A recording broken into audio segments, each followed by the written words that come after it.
हाँ जी, next topic आपका है ऑक्सीडेशन स्टेट। तो सबसे पहले इसको डिफाइन करते हैं कि क्या होती है ऑक्सीडेशन स्टेट।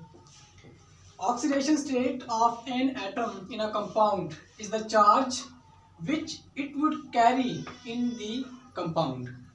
यानी कि कोई भी एक कंपाउंड हमारे सामने मौजूद हो, उसमें हमने क्या देखनी है, ऑक्सीडेशन स्टेट देखनी है किसी भी एटम की। ठीक है, तो वो क्या होगी, वो चार्ज होगा, कोई भी चार्ज हो सकता है, पॉजिटिव भी हो सकता है, नेगेटिव भी हो सकता है। ठीक है, जो कि उस कंपाउंड में कैरी करेगा एक एटम। कैसे कैरी करेगा, हम एग्जांपल्स के जरिए ठीक है समझेंगे आज। तो ये इसकी डेफिनेशन है। जैसे फर्ज करें हमारे पास कोई कंपाउंड है, मैं कहता हूं मेरे पास कौन सा है, NaCl है। NaCl ठीक है, कंपाउंड है, आयनिक कंपाउंड है। तो इसमें क्या होगा, सोडियम की ऑक्सीडेशन स्टेट देखें या क्लोरीन की ऑक्सीडेशन स्टेट देखें तो किस तरह निकालेंगे। सोडियम की ऑक्सीडेशन स्टेट यहां पर होती है +1 और क्लोरीन की होती है -1। ठीक है, कैसे पता चलता है, आपने पिछले टॉपिक्स में पढ़ा था कि सोडियम के वैलेंस शेल में एक इलेक्ट्रॉन होता है। तो सोडियम एक इलेक्ट्रॉन लूज करने की सलाहियत रखता है, जिसकी वजह से उसके ऊपर चार्ज कितना आता है, +1 चार्ज आता है। और इसी तरह क्लोरीन के वैलेंस शेल में 7 इलेक्ट्रॉन्स होते हैं, 7 इलेक्ट्रॉन्स। तो ये एक इलेक्ट्रॉन गेन करने की सलाहियत रखता है, जिसकी वजह से इस पे -1 चार्ज आता है। तो जो इलेक्ट्रॉन सोडियम लूज करता है वही इलेक्ट्रॉन क्लोरीन गेन करता है और एक आयनिक कंपाउंड वजूद में आ जाता है इलेक्ट्रॉन के कंप्लीट ट्रांसफर से, जिसका नाम क्या है, सोडियम क्लोराइड। ठीक है, एक ही पॉजिटिव चार्ज है और एक ही नेगेटिव चार्ज है, एक दूसरे को कैंसिल करेंगे और नतीजे में जो कंपाउंड बनेगा वो आयनिक कंपाउंड बनेगा सोडियम क्लोराइड का। वो क्या होगा, अब न्यूट्रल होगा, उसके ऊपर कोई चार्ज नहीं होगा।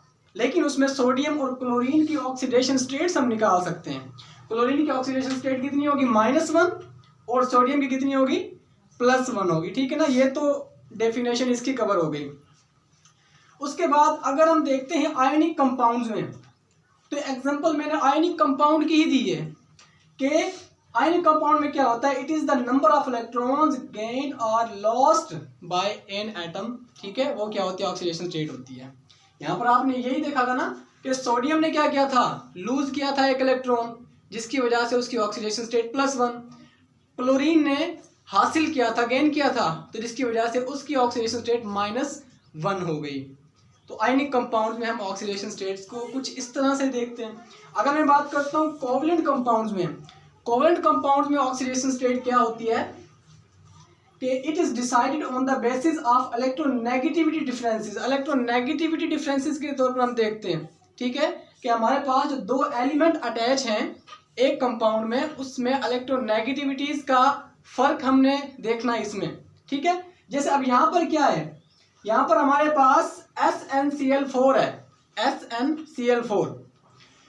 अब टिन जो होता है इसकी ऑक्सीडेशन स्टेट हमें नहीं मालूम होती। ठीक है, क्योंकि ये हमारे पास क्या है, एक थोड़ा टिपिकल एलिमेंट है, तो इसकी ऑक्सीडेशन स्टेट हमें मालूम नहीं होती। लेकिन क्लोरीन की फिर भी हमें पता होती है कि क्लोरीन के वैलेंस शेल में 7 इलेक्ट्रॉन्स होते हैं। ये एक इलेक्ट्रॉन गेन करके क्या करता है, -1 ऑक्सीडेशन स्टेट शो करता है। अब एक एलिमेंट की ऑक्सीडेशन स्टेट हमें मालूम हो और दूसरे की निकालनी हो, तो फिर हम क्या करेंगे, कोवलेंट कंपाउंड में फिर हम क्या करेंगे कि इसके ऊपर SnCl4 टोटल इसके ऊपर कोई चार्ज नहीं है ना। ठीक है, तो हम क्या करेंगे, 0 के बराबर लेंगे, यानी कि इसकी ऑक्सीडेशन स्टेट प्लस इसकी ऑक्सीडेशन स्टेट और इक्वल करेंगे 0 के, क्योंकि इनके ऊपर जो ओवरऑल चार्ज है वो कोई नहीं है, ये न्यूट्रल कंपाउंड है। तो क्या करूंगा मैं, इसको मैं X फर्ज कर लेता हूं कि टिन की जो ऑक्सीडेशन स्टेट है वो X है, प्लस करूंगा किसके साथ, क्लोरीन की ऑक्सीडेशन स्टेट के साथ, जो कि कितनी होती है, -1 होती है। ठीक है, -1।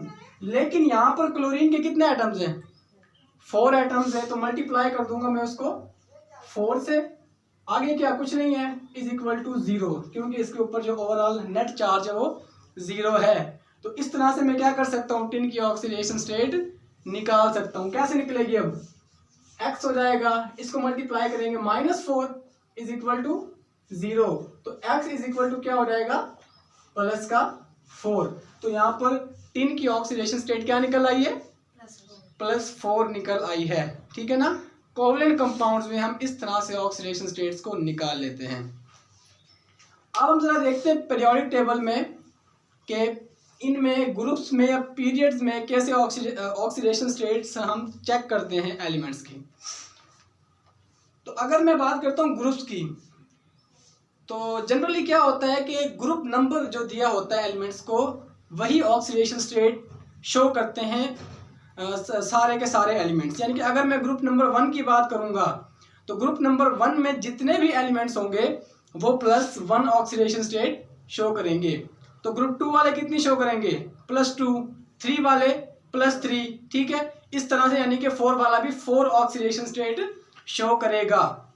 लेकिन ये तो यहां तक आ गया ना, 4 तक आ गए हम। लेकिन इससे नेक्स्ट जब जाएंगे नाइट्रोजन के पास, ठीक है, नाइट्रोजन के पास जब जाएंगे तो क्या होता है, क्योंकि आपने जब देखा फर्स्ट ए से लेकर 4th ए तक, तो ये तो ऑक्सीडेशन स्टेट आपने क्या देखी, वैलेंसी की डेफिनेशन के अकॉर्डिंग देखी ना, कि किसी भी एलिमेंट के वैलेंस शेल में जितने इलेक्ट्रॉन्स होते हैं उसकी वैलेंसी उतनी ही होती है। ठीक है, फर्स्ट ग्रुप में जितने भी एलिमेंट्स हैं उनकी वैलेंसी 1 होती है, क्योंकि इनके वैलेंस शेल में 1 इलेक्ट्रॉन होता है। इसी तरह सेकेंड ग्रुप में जितने भी एलिमेंट्स होते हैं इनकी वैलेंसी 2 होती है, क्योंकि इनके वैलेंस शेल में 2 इलेक्ट्रॉन्स होते हैं। इसी तरह आपने थर्ड ए को देखा और 4th ए को देखा। तो इस कॉन्सेप्ट के अकॉर्डिंग तो आप क्या कहोगे कि जो हमारे पास 5वें ग्रुप में 5th ए ग्रुप में जो हमारे पास एलिमेंट्स होंगे उनकी वैलेंसी कितनी होनी चाहिए, 5 होनी चाहिए। ठीक है, यानी कि इनको ऑक्सीडेशन स्टेट +5 शो करनी चाहिए, लेकिन ऐसा नहीं होता। ठीक है, क्योंकि वैलेंसी की डेफिनेशन आपने दूसरी ये भी पढ़ी है कि वैलेंसी से मुराद इलेक्ट्रॉन्स की वो तादाद भी है जो कोई एटम अपने वैलेंस शेल में 8 इलेक्ट्रॉन्स कंप्लीट करने के लिए हासिल या खारिज करता है। तो हासिल करना भी तो वैलेंसी में आता है ना। तो अगर मैं नाइट्रोजन की बात करता हूँ 5th ए ग्रुप की, तो उसके वैलेंस शेल में 5 इलेक्ट्रॉन है, मतलब वो 5 वैलेंसी तो शो कर सकता है, +5 ऑक्सीडेशन स्टेट शो कर सकता है। लेकिन दूसरी कौन सी होगी, -3 भी तो बन सकती है ना, क्योंकि वो 3 इलेक्ट्रॉन्स को हासिल करके अपने ऑक्टेट को कंप्लीट करना भी चाहता है, तो -3 ऑक्सीडेशन स्टेट भी शो करता है। तो जनरली क्या होता है, -3 से लेकर +5 तक इनके दरमियान सारी ऑक्सीडेशन स्टेट्स एग्जिस्ट करती हैं। यानी कि -3 भी हो सकती है, -2, -1, ठीक है, 0, उसके बाद क्या +1, +2, +3, +4, +5 तक, -3 से लेकर +5 तक ऑक्सीडेशन स्टेट्स जा सकती हैं नाइट्रोजन की। लेकिन ये सारी एग्जिस्ट तो नहीं करती। अब ये कैसे पता चलेगा कि नाइट्रोजन की ऑक्सीडेशन स्टेट क्या होगी, क्या शो करेगा, वो उसके कंपाउंड से पता चलेगा। कोई भी कंपाउंड हमारे सामने मौजूद है या नेचर में कोई भी कंपाउंड एग्जिस्ट करता है तो उस कंपाउंड को हम देखेंगे और नाइट्रोजन की वैलेंसी का या ऑक्सीडेशन स्टेट का पता लगाएंगे। ठीक है ना। इसी तरह आगे जाते हैं हम ऑक्सीजन के पास, यानी कि ग्रुप कौन सा है, 6th ए। ग्रुप 6th ए की तरफ जाते हैं तो ऑक्सीजन क्या कर सकता है, 6 भी शो करेगा उसी तरह, ठीक है, ग्रुप के अकॉर्डिंग। लेकिन वो -2 भी तो शो करेगा, क्योंकि उसने 2 इलेक्ट्रॉन हासिल करने हैं और अपने ऑक्टेट को कंप्लीट करना है। तो इसकी जो ऑक्सीडेशन स्टेट्स होंगी वो -2 से लेकर +6 तक होंगी, -2 से लेकर +6 के दरमियान होंगी।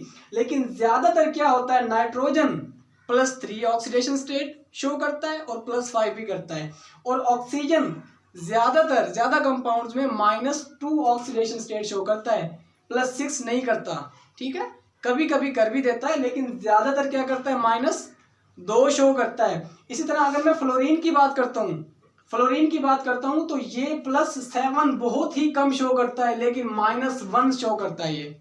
ठीक है, फ्लोरीन, क्लोरीन, ब्रोमीन, आयोडीन जितने भी हैं ये 7th ए ग्रुप के एलिमेंट्स सारे -1 वैलेंसी शो करते हैं। ठीक है, अब मिसाल के तौर पर अब हम देखें ना कौन से कंपाउंड में कौन सी ऑक्सीडेशन स्टेट्स एग्जिस्ट करती हैं, कैसे पता चलता है। मैं मिसाल ले लेता हूँ सल्फर की, आपकी बुक में भी यही एग्जांपल दी हुई है, तो इसी को मैं एक्सप्लेन करता हूँ कि हमारे पास सल्फर है। सल्फर का मैंने क्या कहा, ये +6 भी कर सकता है और -2 भी कर सकता है, क्योंकि ये ऑक्सीजन यानी कि ग्रुप 6A से ताल्लुक रखता है, तो ये +6 भी कर सकता है और -2 भी कर सकता है। तो देखते हैं कैसे करता है। अगर मैं एक एग्जांपल आपके सामने लिखूं H2S, हाइड्रोजन का तो आपको पता है कितनी होती है ऑक्सीडेशन स्टेट, +1 होती है, ठीक है ना। सल्फर की हमें पता नहीं है, इसमें हमने मालूम करनी है। कैसे मालूम करेंगे, उसी फार्मूला के जरिए। क्या करेंगे, मैं हाइड्रोजन की वैलेंसी को कितना +1 है ना, +1 × 2, 2 एटम्स हैं हाइड्रोजन के, और इसको ऐड करूंगा सल्फर, इसको हम क्या करेंगे x फर्स्ट कर लेंगे, और इज इक्वल टू चार्ज क्या है इनके ऊपर, नेट चार्ज कोई नहीं है, न्यूट्रल कंपाउंड है, तो क्या हो जाएगा 0, ठीक है। अब ये कितना हो जाएगा 2 + x इज इक्वल टू 0, तो x इज इक्वल टू -2। अब यहां पर सल्फर की ऑक्सीडेशन स्टेट क्या निकल आई, -2 निकल आई। अब देखते हैं कि +6 भी कहीं होती है। मैं एग्जांपल लिखता हूं H2SO4 की। H2SO4 कंपाउंड को आप देखो, ठीक है, हाइड्रोजन की अंडरस्टूड है कितनी +1, ठीक है। ऑक्सीजन की मैंने क्या कहा, ज्यादातर ये -2 ऑक्सीडेशन स्टेट शो करता है, तो ये भी तकरीबन अंडरस्टूड है। सल्फर की अंडरस्टूड नहीं है यहाँ पर, ठीक है ना। Sulphur variable oxidation state show करता है, तो क्या करेंगे, यही फार्मूला इसमें पुट करेंगे, ठीक है ना। ये कितना हो जाएगा 1 × 2 प्लस सल्फर के लिए x फर्स्ट करेंगे प्लस, अब ऑक्सीजन की -2 है, तो -2 × 4 इज इक्वल टू 0, तो क्या निकलेगा 2 + x माइनस का 8 हो जाएगा इज इक्वल टू 0, ठीक है ना। x इस साइड पर रख लेते हैं, बाकी वहां पर लेके जाते हैं। -8 + का 2 -6 हो जाएगा, -6 हो जाएगा, उस साइड पर जाएगा तो +6 हो जाएगा। तो यहाँ पर सल्फर की जो ऑक्सीडेशन स्टेट निकली है वो +6 निकली है। तो आपने देख लिया कि एक कंपाउंड H2S में सल्फर -2 ऑक्सीडेशन स्टेट शो कर रहा है, और दूसरे कंपाउंड में H2SO4 में +6 शो कर रहा है, ठीक है। अच्छा, अगर हम बात करते हैं ग्रुप 8A की, ठीक है, तो उसमें क्या होती है, नोबल गैसेस होती हैं, और नोबल गैसेस का आपको पता है कि इनके वैलेंस शेल कंप्लीट होते हैं, इनका ऑक्टेट कंप्लीट होता है, ठीक है। तो इनके वैलेंसी कितनी होती है, 0 वैलेंसी ये शो करते हैं, 0 ऑक्सीडेशन स्टेट शो करते हैं। वैसे ये 8 भी कर सकते हैं, 8 भी कर सकते हैं, क्योंकि इनके वैलेंस शेल में 8 इलेक्ट्रॉन्स होते हैं, लेकिन ये नॉर्मली क्या शो करते हैं, 0 ऑक्सीडेशन स्टेट शो करते हैं। और इसमें क्या चीज़ है, ट्रांजिशन एलिमेंट्स की अगर हम बात करते हैं, ठीक है, इसमें कौन से सब ग्रुप्स होते हैं, बी सब ग्रुप्स में अगर देखें आप, ये कौन सा होता है सब group, first B, second B, third B, fourth B, fifth B, sixth और सेवन्थ बी, और फिर ये क्या होता है 8th बी होता है। तो इसमें भी वही रूल कि जो ग्रुप नंबर होगा वही ऑक्सीडेशन स्टेट एलिमेंट शो करेगा। तो मतलब जो फर्स्ट बी वाले एलिमेंट्स होंगे वो +1 ऑक्सीडेशन स्टेट शो करेंगे, और सेकंड बी वाले +2 शो करेंगे। इसी तरह थर्ड बी वाले +3, +4, +5, +6 और +7 ऑक्सीडेशन स्टेट शो करेंगे। बड़ा आसान लग रहा है ना कि इतने ही शो करेंगे, लेकिन ऐसा नहीं होता। ये तो शो करते हैं, लेकिन इनके अलावा ये और ऑक्सीडेशन स्टेट्स भी शो करते हैं। यानी कि अगर कोई एलिमेंट, कोई transition metal +3 oxidation state show कर रहा है, तो वो +4, +5, +6 भी शो कर सकता है। और उसकी रीज़न ये होती है कि इनका जो d ऑर्बिटल होता है, d ऑर्बिटल जो होता है, उसमें इनके वैलेंस इलेक्ट्रॉन्स होते हैं, और उन इलेक्ट्रॉन्स की तादाद ज़्यादा होती है, ठीक है ना। तो जिसकी बिना पर ये वेरिएबल ऑक्सीडेशन स्टेट्स शो करते हैं। खैर, ये अलग से टॉपिक बनता है ट्रांजिशन एलिमेंट्स का, ठीक है। जब इस टॉपिक को हम कवर करेंगे तो ये सारी बातें हम डिटेल के साथ पढ़ेंगे। तो अभी के लिए इतना ही काफ़ी है। अगर हम बात करते हैं फ्री स्टेट में, एक पॉइंट ये बनता है कि अगर फ्री स्टेट में कोई एलिमेंट खड़ा है तो उसमें ऑक्सीडेशन स्टेट कितनी होगी? उसमें ऑक्सीडेशन स्टेट होती है 0, क्योंकि वो किसी दूसरे एलिमेंट के साथ, किसी दूसरे एटम के साथ बाउंड नहीं होता, इसलिए उसकी ऑक्सीडेशन स्टेट क्या होती है? 0 होती है। जैसे आप देखते हो, ठीक है, यही को देख लो, हीलियम किसी के साथ बॉन्ड नहीं बनाता, इसकी ऑक्सीडेशन स्टेट 0 होती है, फ्री स्टेट में होता है। नियॉन होता है, फ्री स्टेट में है, उसकी ऑक्सीडेशन स्टेट भी क्या होती है? 0 होती है। तो कोई भी एलिमेंट जब होगा फ्री स्टेट में तो उसकी ऑक्सीडेशन स्टेट 0 होगी। ठीक है।